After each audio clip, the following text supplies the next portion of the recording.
Cayo, ¿cómo estás? Bien, ¿y tú? Muy bien, gracias. Pues estoy súper contento de estar platicando contigo aquí en esta plática que es cómo bajar capital y no morir en el intento. Y antes que nada, lo que me gustaría es presentar a Luis, quien además de ser un amigo, Luis Andrés Enríquez, es cofundador de Cultura Colectiva, que es lo que lo ha hecho más famoso. Sin embargo, tiene otros emprendimientos como Bridge Capital, es un emprendedor Endeavor al mismo tiempo. Y me gustaría que tú mismo, Luis, nos platiques un poco cuáles son las diferentes facetas que tienes, porque el término de emprendedor serial no solamente ya suena viejo, sino que además no suena justo contigo, ¿no? Entonces, platícame en qué andas ahorita. Oye, pues antes que nada, gracias por la invitación y gracias a Trust, ¿no? Por el espacio. Pues a ver, te cuento un poco, a ver, pues sigo con todo el tema de emprendimiento de cultura colectiva, ¿no? Cultura colectiva ahorita es, no nada más el sitio que abrimos ya hace varios años, sino que tenemos ya un grupo de medios. Hemos atendido sitios como Ecosfera, el Fildeo, que es el número uno de béisbol en México. Ecosfera es el número uno de temas de sustentabilidad y medio ambiente. Entonces estamos creando un grupo de medios digitales con mucho impacto en Latinoamérica. Y también he estado incursionando en el tema de Venture Capital, ¿no? En conjunto con otros 8 emprendedores en Latinoamérica, como son Fede Ramero de Kavak, o Daniel Fogel de Bitso, o también Eduardo Paulsen de Ben Frank, y otras grandes emprendedores. Abrimos un fondo de inversión, un VC Founders Fund, que o sea, es invertir de emprendedor a emprendedor. Ya llevamos 2 años con el proyecto y va creciendo muchísimo, ¿no?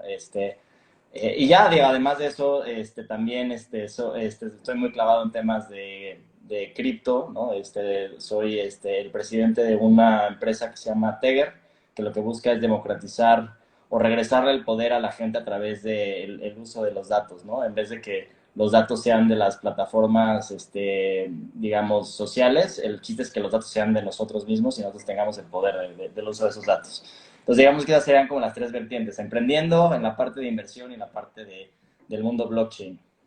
Blockchain, sobre todo. Pues esta es la razón de por qué platiqué contigo, porque fíjate que inicialmente, y no voy a decir nombres, tenemos la fortuna nosotros de tener un network de amigos, sobre todo que hemos hecho en el camino, que tienen diferentes niveles de especialización, incluyendo gente de fondos muy grandes de inversión, gente desde BlackRock, Dukes, Dila, AllVP, etcétera, etcétera, gente que son también emprendedores y varias cosas así, pero me gustó mucho la perspectiva tuya porque es muy fresca. Y precisamente ese es el tono que quiero dar a esta conversación, porque estamos en un momento en donde es un momento de coyuntura. Yo tuve la oportunidad de vivir 7 años en Nueva York hace ya algún tiempo y me acuerdo que el momento en el que se hizo la coyuntura de los soft trends y hard trends entre el Internet y el boom de la bolsa significaba así como estás diciendo ahorita, vamos a democratizar y a regresar los datos a través de blockchain. La gente dijo, ¿por qué no democratizamos el derecho a invertir en empresas gigantes a través de dejar a gente que ya no sean fondos de inversión o empresas nada más o gente que tenga un capital robusto a que puedan invertir en la bolsa? Y entonces salieron soluciones como los spiders o como E-Trade también, lo cual juntaba estos dos fenómenos y fue un desastre. La idea no era mala, el readiness, es decir, el punto de madurez del mercado es el que no funcionó, porque evidentemente al venir una masa tan grande, un tsunami de gente tan poco informada y versada en el tema, lo que ocasionó fue uno de los factores importantes para hacer dos crisis. En el 2000, 2002 y luego la del 2008 que tenía que ver más con mortgages, con casas, pero fue un fenómeno que duró un ratote, ¿no? Entonces hay un tema de readiness ahí importante, pero me gustaría abrir con un statement que el otro día platicábamos tú y yo, y que tiene que ver mucho con este tema de, tengo mis notas aquí, pero justamente lo que quería platicar es lo que platicamos tú y yo de Sequoia, ¿no? De Sequoia Capital, que es una empresa, como ustedes saben, de capital de riesgo global, que ha invertido desde su fundación, que ellos se inauguraron el año que yo nací, by the way, en 1972, pero han invertido en estos 50 años un monto equivalente al 25% del valor total de Nasdaq, que como ustedes saben es el segundo mercado de valores más grande de Estados Unidos. Entonces imagínense todo el tiempo que tiene Nasdaq invirtiendo y que una sola empresa que ha tenido el buen ojo y obviamente tienen un due diligence impecable como para haber invertido en Google, en Apple, en Airbnb, en todas estas empresas, sea en una sola empresa haya tanto dinero y valor generado, ¿no? Entonces, lo primero que me gustaría platicar es que, así como decía yo, estas dos coyunturas de E-Trade en Nueva York, ahora en Latinoamérica está un furor, como si fuera una carrera por el oro, de convertirse en unicornios, ¿no? Entonces, hay mucho emprendimiento, hay mucha tecnología, hay un mercado inmenso de oportunidad, hay mucho apetito de muchos de los diferentes jugadores y hay tecnología y además hay dinero. Entonces, lo primero que me gusta, sin embargo, el símil que hacía es que si el readiness o los elementos no se dan adecuadamente, esto se puede convertir no solo en una gran desilusión, sino en una crisis que afecte muchas otras cosas durante un tiempo después de una pandemia de la que nos estamos recuperando. Entonces, me gustaría hacerte un par de preguntas y a la medida en la que la gente nos vaya mandando preguntas, tratarlos de meter para que seamos todos partícipes de esta conversación.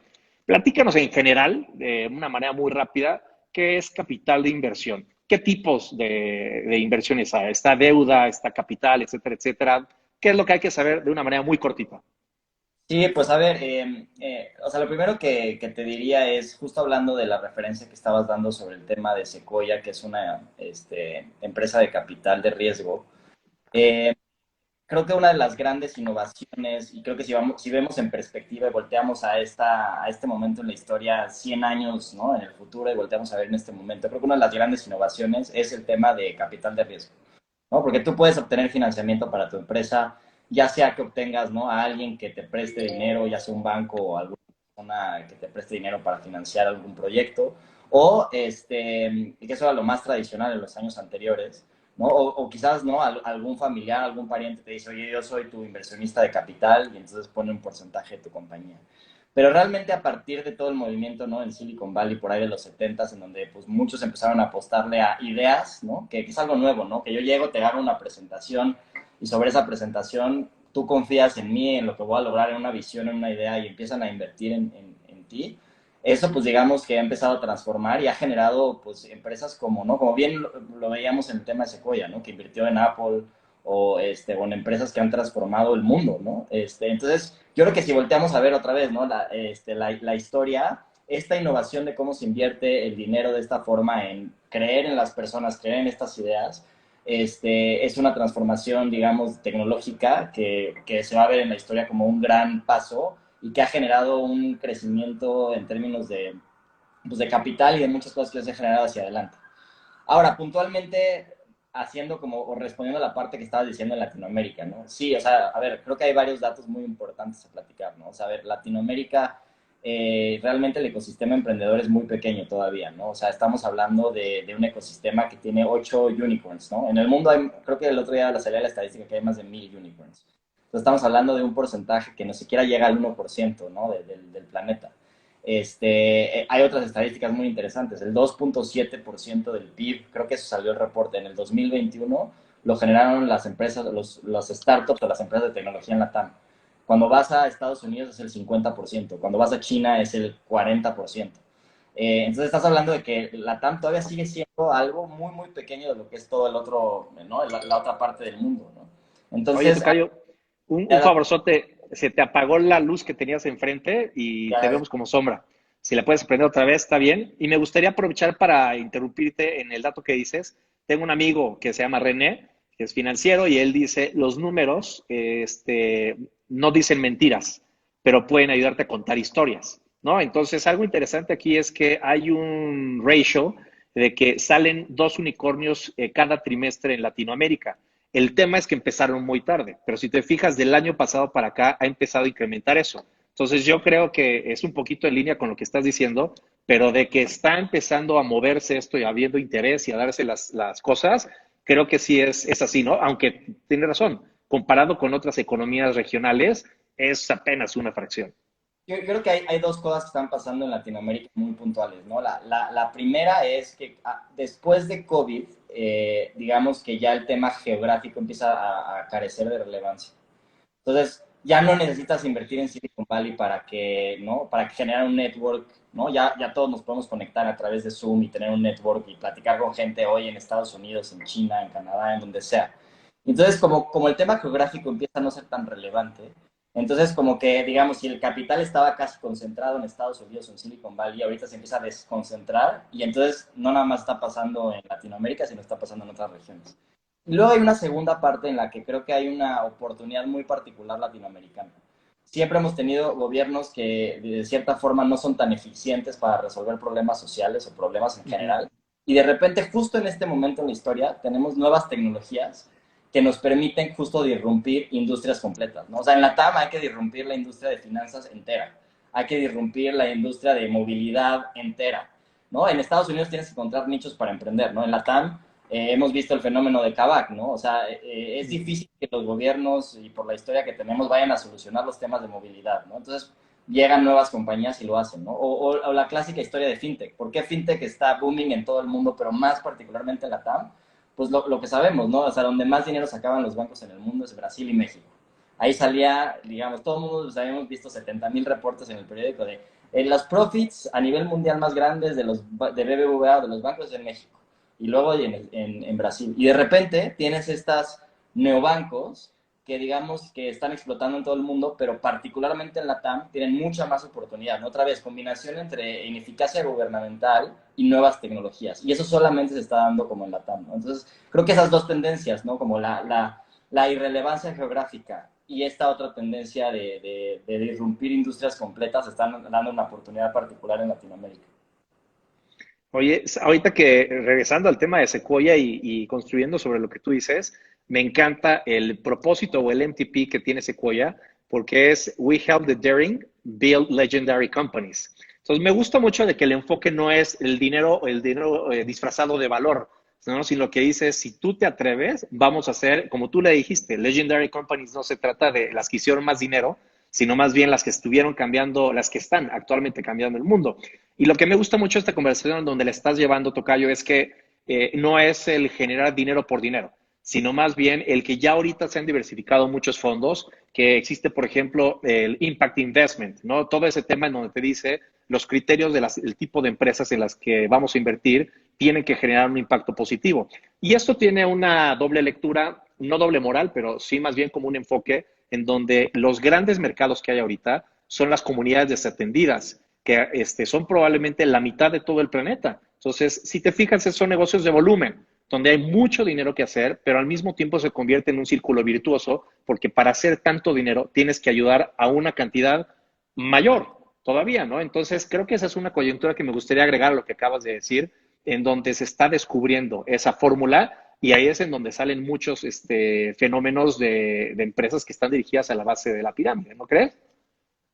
Sí, creo que estás tocando un tema muy importante. O sea, creo que también la gran oportunidad que hay en Latinoamérica es justo que hay, digamos, un segmento muy importante de la población sumamente desatendido, ¿no? Entonces, regresando al ejemplo fintech, ¿no? O sea, ¿no? Las estadísticas de cuántas personas tienen tarjeta de crédito en México, ¿no? Cuántas personas tienen ni siquiera tarjeta de crédito, tarjeta de débito, ¿no? O sea, hay un porcentaje que, digo, si no me equivoco, es mayor al 50% de la población en Latinoamérica que no tiene acceso a estos temas financieros. Entonces, ahí hay una gran oportunidad justo.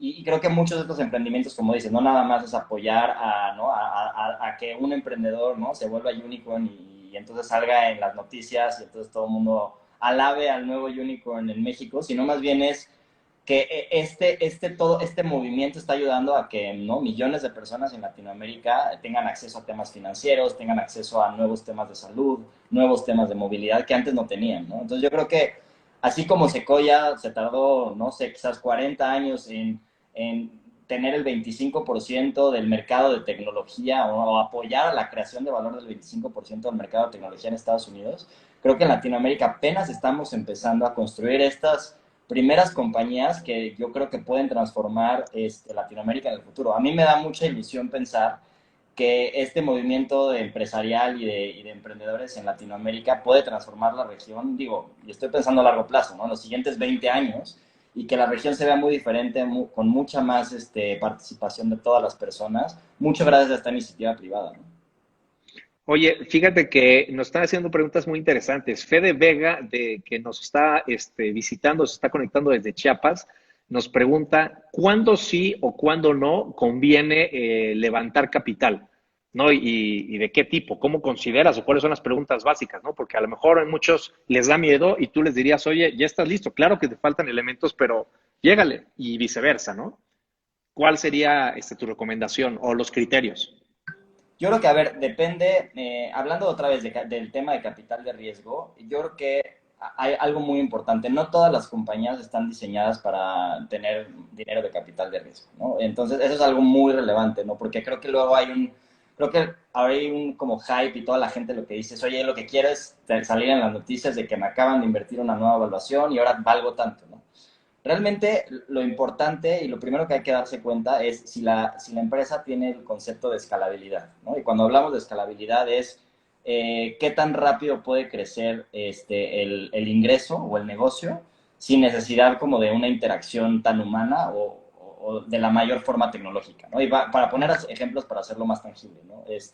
Si tienes una suscripción y te das cuenta que lo único que tienes que hacer es mejorar tu software para que la gente se suscriba a ese software, entonces, pues, de cierta forma, haciendo muy buen marketing, podrías escalarlo de manera rápida. Pero, por ejemplo, si tienes una tienda, ¿no? Física y tienes que estar vendiendo, ¿no? Digamos, uno a uno de manera física, pues igual no vas a escalar tan rápido, porque tienes que, ¿no? Para hacer el siguiente paso tienes que contratar, abrir una nueva tienda o un nuevo restaurante.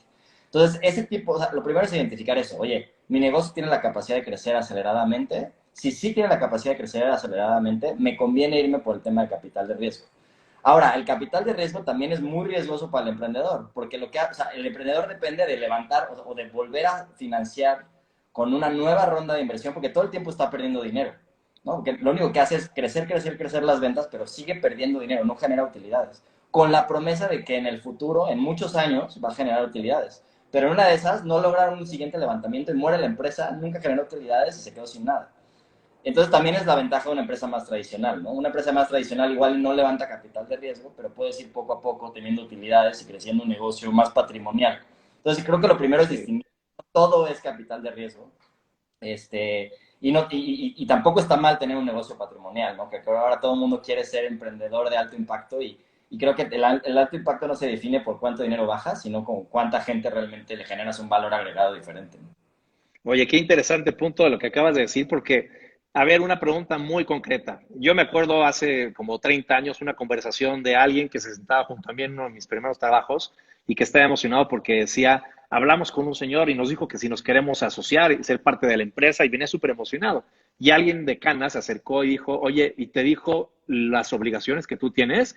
Y dice, bueno, a mí me tocaría aceptar. Me dijo, no, cuando se pierda dinero o cuando se deba dinero, sabes de dónde va a salir el dinero. Entonces, ¿cuáles serían las tres cosas que tú dirías que hay que saber detrás de la emoción de involucrarse con un fondo de capital? ¿No? Entonces, tu día siguiente a donde anuncias que ya bajaste 5 millones de dólares, para poner un número así simple. Ok, felicidades, celebraste, estás todavía crudo porque te fuiste con toda la empresa o tus socios a festejar. Al día siguiente, anotar tres cosas, ¿no? Ahora es el primer día que vas a hacer qué, o anótate o asegúrate de saber que tus obligaciones son tales o los riesgos. Yo creo que, a ver, o sea, más bien yo creo que el paso va justo antes de cerrar la ronda, ¿no? Una vez que Pues cerraste la claro, ronda, ya te comprometiste y te casaste con alguien, pero yo creo que antes de cerrar la ronda hay varias variables, ¿no? O sea, como que mucha gente lo que se fija es el anuncio en el que dice, no, invirtieron 20 millones de dólares a una evaluación de tanto. Y ese anuncio no dice muchas de otras características muy importantes que hay que tener en cuenta, ¿no? Generalmente los fondos de inversión invierten a veces con un preferente, es decir, su dinero o el dinero de la inversionista tiene un rendimiento diferente al de las acciones de las otras personas.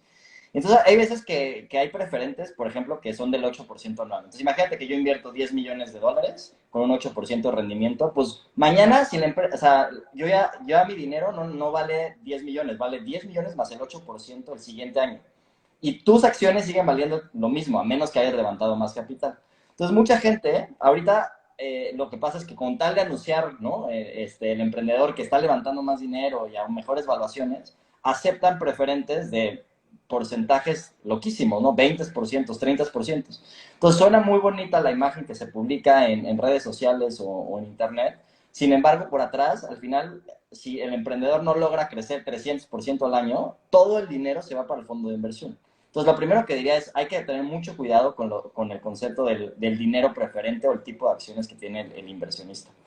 Y una es el preferente y otra es como lo que se le llama el 1X, ¿no? O sea, quién recupera primero el dinero y por qué lo recupera en un caso.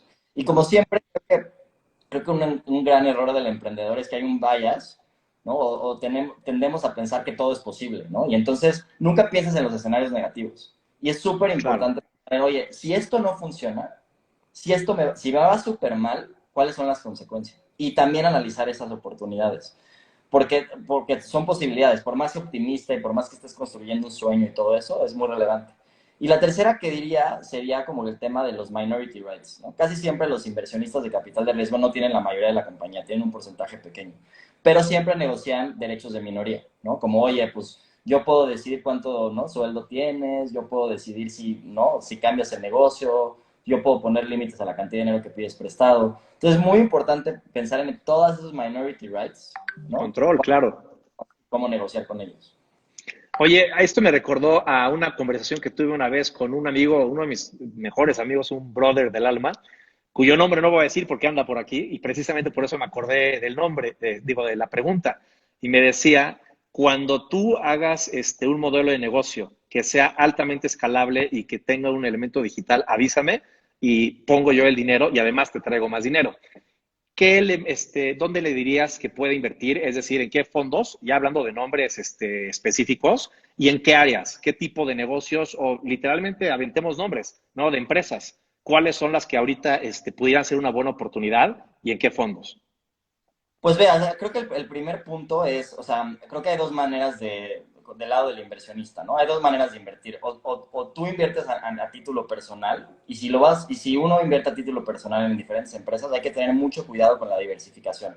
Porque otra vez, es capital de riesgo. Si la apuestas a dos compañías, la probabilidad de tu retorno es muy baja.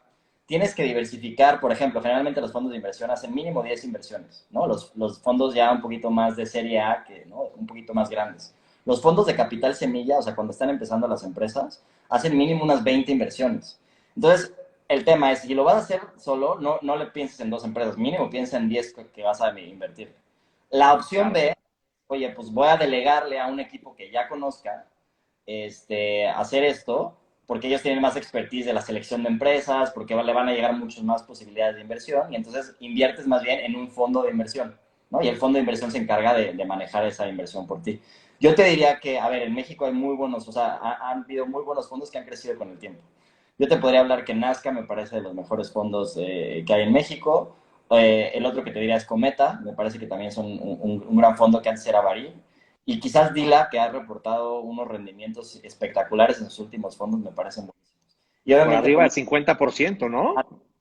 siento, creo que en el último fondo, que es espectacular, ¿no? El rendimiento de ese fondo. El promedio es que 25% más o menos en el último No, año. rendimiento, yo creo que el promedio de rendimientos ha de estar como por los 12-15%, ¿no? En A este 12, tipo. 15, y ellos hicieron 50, wow. Debe de haber una historia interesante detrás, pero bueno, al final del día tienen olfato y tienen criterio para hacer due diligence, que les haya llevado a tener este crecimiento tan desproporcionado, ¿no? Qué padre. De Oye, acuerdo. platícanos ahora a nivel personal. Al principio nos decías que estás metido en diferentes cosas. Platícanos un poquito de Bridge Partners y me gustaría que a título estrictamente personal, porque no podemos hacer que esto sea de otra manera, ¿qué empresas te gustan a ti? Como si fueran acciones, ¿no? ¿Qué recomendarías? ¿A ti te están gustando que están haciendo cosas interesantes con escalabilidad? ¿Quién y quién? Perfecto, pues a ver, Bridge Partners nació justo porque, digamos, a varios emprendedores, como te había contado, ¿no? O sea, por ejemplo, como Lisa de Fitpass o Allison también de Súbale, nos llegaban muchas oportunidades en el cual nos decían como, oye, invierte en mi compañía o quiero hacerte un pitch de inversión, ¿no? Para ver si que me des feedback. Y entonces dijimos, oye, ¿por qué en vez de agarrar y hacer inversión de manera independiente cada uno de nosotros, por qué no nos juntamos 9 emprendedores? ¿No? Como te decía que también está Federico Ranero de Kavak, o Alejandro Maza de Opia Analytics, o Javier Mata de YaloChat, o Fogel de Bitso, ¿no? Somos 9 emprendedores que nos juntamos y dijimos, ¿sabes qué? Hay que ponernos primero como una prueba nuestra propia lana y invirtamos en compañías en conjunto. Y nos fue muy bien, tuvimos una gran experiencia, invertimos en compañías muy interesantes y luego decidimos agarrar y decir, ¿sabes qué? Hay que invitar a inversionistas externos a que también le metan dinero a esta idea. Entonces, terminamos de levantar justo ahorita un fondo de 15 millones de dólares. Y este fondo está justo para la etapa de Seed Capital, ¿no? Vamos a hacer entre 20 y 25 inversiones de Seed Capital en diferentes compañías. Y justo ya, de hecho, ya empezamos con el delivery del capital, ya hicimos nuestras primeras 2 inversiones en enero. ¿Qué te diría ahora? Respondiéndolo justo a título personal, ¿qué es lo que a mí personalmente me gusta?